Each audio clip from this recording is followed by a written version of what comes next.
No nkono abapa ho sima no radio no madesoma mba ha Adom TV nsema yedwu so no Kasiebo Tau At pe mi amade so medin edokatachi eje sikapa fe nse no mehwe ase National Identification Authority fo aso ye no ewa atoye tifido mantam ne mu ahyase o mo hwese o metumi abie eye o premium registration dia magana cars se de be ya won ma o Ghana cars want to register ye no obeye bia ma o mo no metumi de o mujuma hodo premium service nature say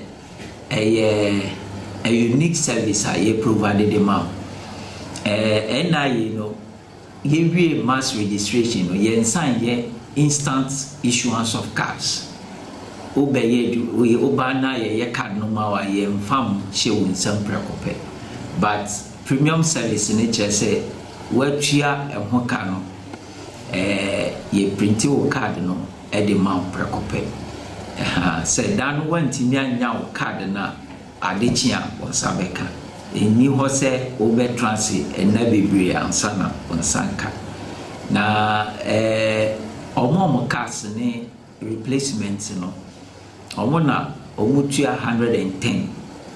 Na Ubia Oye Bidano. Utia 286. Yentu akase ne so ne afi ani entrance foforo emu na kwasi menso toso miensa kwapro hene ewo Cape Coast Metropolis asa me kasa wo hene na tax force o mo hwe sempre banyisan a ama no mosu wo mo kro ne mo no bona wo mo nim ho bibia na asempanyefo a wo mo hye manyinsan wo honom no obetumi ache wo mo na ode wo mo afa mamre kwan so 5 years ago na employinsan no level no 10 na watetua ebodu 3 obi anyim the reason why watetua ebodu 3 the mpanyimfo that to menyim nti menyim manfo yaye enhyehyɛ bi wo community nim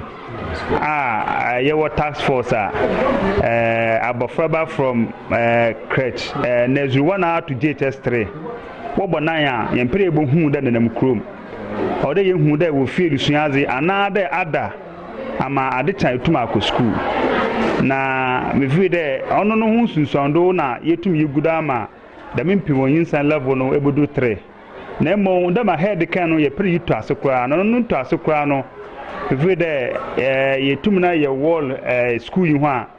oboko fie semi so na megina na no pe kase amede so me no bedini nyina no esihane so sedum ye no ba ebi ka ho na betesa Adom TV ewia promto brekase medin edokatachi eje sikapa